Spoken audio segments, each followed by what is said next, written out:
Joining us now is Dr. Bill Muck. He's a political science professor at North Central College. Bill, thanks for being with us. We always appreciate it. Always good to chat with you. Let's start with that subpoena. Not unprecedented in the history of American presidents, but there's still no guarantee that he would actually comply with the subpoena, right? Yeah, it's a really dramatic development, but I think you're right. It's going to be largely symbolic. Trump is an expert at delaying and dragging out legal proceedings. And so the January 6th committee has a really tight timeline. So they've got to, basically if the Democrats lose the House this November, in January, the January 6th committee goes away. So it's unlikely, unless the Democrats retain the House, that Trump will ever face the committee. Now, if they do retain the House, that is a very different legal situation for Donald Trump. Well, Bill, we saw a lot of video that we hadn't seen before. We saw Speaker Pelosi in there. We saw Illinois Senator Dick Durbin talking, things going on behind the scenes during the insurrection. How important was that for folks to see today?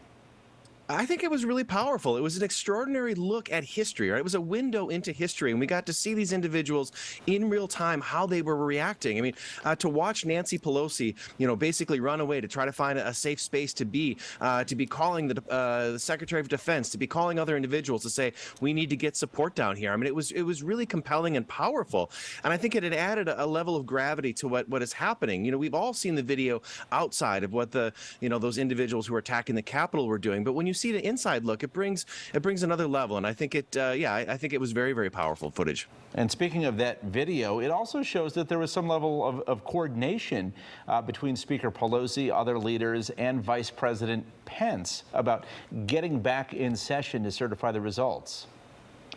Yeah, absolutely. You see a coordinated effort among those individuals other than Donald Trump, right? So Donald Trump was not actively trying to stop the violence. He was not actively trying to let the process play out. And so these other individuals are having to come together. And so you see Mitch McConnell, see Vice President Pence, you see Nancy Pelosi and other Democratic individuals saying, what can we do to preserve the democracy? And I think that's such an important point. What we saw play out on January 6th really was an attack on the democracy. And there were Democrats and Republicans within the House and the Vice Presidency who were trying to fight for the democracy. And I think it's a different argument when you talk about the president himself. And I think that's what the committee did a really good job today of, is showing the ways in which Donald Trump failed to act, whether it was providing for security or preventing conspiracy theories out there. I think there was a clear line drawn by the committee today. There were times in this hearing, though, that seemed kind of repetitive, things we've seen before in other hearings. Was there a reason for that? I think so. I think the committee's probably looking at today as a way to connect all of the dots. So they had multiple hearings before where they presented that information, but we can easily lose focus, right? We lose the forest for the trees. And I think today was pulling all of that together. And I think the one common theme was suggesting that there was criminal conduct. This was not, the committee was not arguing that the president was a bad president or there was an immoral president. They were making an argument that the president's conduct rose to the level of criminality. And I think it's almost inevitable now that the committee is going to make a criminal referral to the Department of Justice.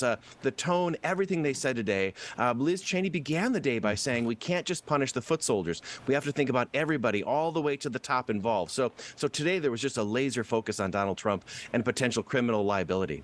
But Trump's supporters have been steadfast after 10 public hearings by the January 6th committee.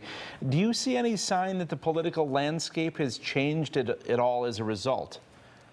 It's a great question, because what we've seen is after all this evidence, and the hope of a committee like this is that it can pierce the partisan bubble. It can present facts in an objective way and then force the country to grapple with reality, right? We've been living in alternative fact worlds where, everybody has their different interpretation of reality. And the hope with a committee like this is that they can force the United States or the public to once again deal with a common set of facts. And I think to some degree they've done that. But you're absolutely right. It hasn't changed polling on Donald Trump. He continues to have the same level of support. So even though maybe the conversation has been altered, at the end of the day, Donald Trump is as strong as he was before. And that's a really stunning development. I mean, it suggests that our political views are basically cemented in place, and it's almost nothing can change those dynamics. Always love your analysis. Dr. Bill Muck, political science professor at North Central College. Thank you again. Be safe, be well. Thanks for having me.